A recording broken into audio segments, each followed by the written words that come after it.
Munavvari qori Abdurashidxonov jadidchilik harakatining yirik namoyandalaridan biri.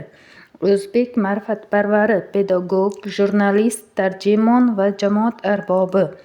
1878-yil Toshkentda tug'ilgan. Dastlab eski maktabda, keyinchalik madrasada tahsil olgan.